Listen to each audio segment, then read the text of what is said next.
అందరికీ నమస్కారం అండి. నా పేరు బొత్తుల వెంకటలక్ష్మి, బలరామకృష్ణ గారు వైఫ్ని. మీ అందరికీ తెలుసు నా గురించి.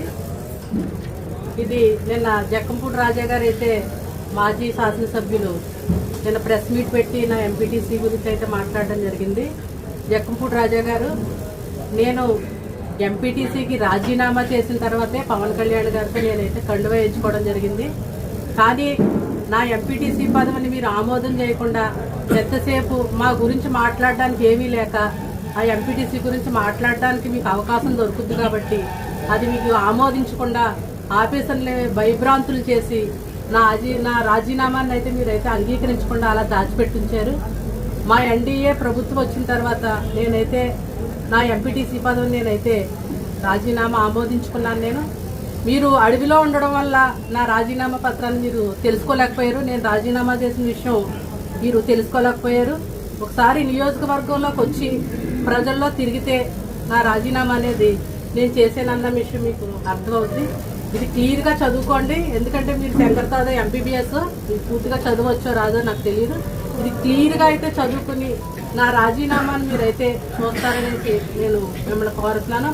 అదేవిధంగా మా గురించి మాట్లాడడానికి ఏమీ ఉండదు కాబట్టి ఎంతసేపు నా రాజీనామాను ఒక ఆడదాన్ని విమర్శిస్తున్నానన్న వింగిత జ్ఞానం మీకు లేక అస్తమాట నా రాజీనామా గురించి మాట్లాడతారు.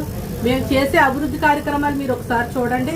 చూసిన తర్వాత గతంలో మీ పరిపాలన ఏంటో, ఇప్పుడు మా పరిపాలన ఏంటో ఒకసారి చూడండి. మేము అభివృద్ధి కోసం, రాజానగరం ప్రజల అభివృద్ధి కోసం అయితే రాజకీయాల్లోకి వచ్చాం, కానీ మా సొంత స్వలాభం కోసం అయితే మేము రాజకీయాల్లోకి రాలేదు. మాకు అవసరం లేదు.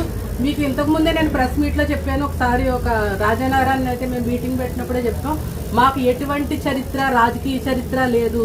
మేము చెప్పుకోవడానికి మా పూర్వీకులు ఎవరు రాజకీయాల్లో లేరు. కానీ మేము నమ్మి వచ్చింది ఒకటి పవన్ కళ్యాణ్ గారి కోసం, 2 జన సైనికులు మాత్రమే నమ్ముకుని మేము రాజకీయాల్లోకి వచ్చాము. ఆ సత్తా ఏంటో చూశారు మీరు. ఒక ఎంపీటీసీ మొగుడు మీద నువ్వు 35,000 ఓట్లతో ఓడిపోయావు. అదే ఒక ఎంపీటీసీ మీద నువ్వు పోటీ చేస్తుంటే 50,000 మెజార్టీతో ఓడిపోతావు. అది నువ్వు ఒకసారి గుర్తు తెచ్చుకో. నువ్వు తర్వాత పోటీ చేసే బరిలో నేనైతే నిలబడతాను. మన ఇద్దరం అయితే పోటీకి వెళ్దాం.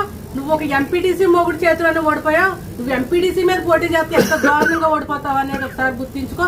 తొందరపడి నువ్వేమి వాగ్దానాలు అయితే చేసి మళ్ళీ రెండోసారి మడమలైతే తిప్పొద్దు. నువ్వు మళ్ళీ నేను రాజకీయ సన్యాసం చేస్తాను, నువ్వు రెండోసారి మాట్లాడొద్దు. ఎందుకంటే నువ్వు చేసిన వాగ్దానాలు ఏమి నెరవేర్చుకోవు, ఆ విషయం మాకు తెలుసు. నువ్వు ఎంతసేపు ఆడపిల్లలు పెట్టుకున్న సారి గురించి లేకపోతే దేవుడి గురించే మాట్లాడతావు. నువ్వు ఎన్నిసార్లు ఆ దేవుడి గుడికి వచ్చావు ఒకసారి గుర్తు తెచ్చుకో. నువ్వు నెగ్గడానికి ఎన్ని పూజలు చేయించుకున్నావు ఒకసారి ఆ గుడి దగ్గరకు వచ్చావు ఒకసారి నువ్వు గుర్తు చేసుకోవాల్సిందిగా నేను కోరుతున్నాను.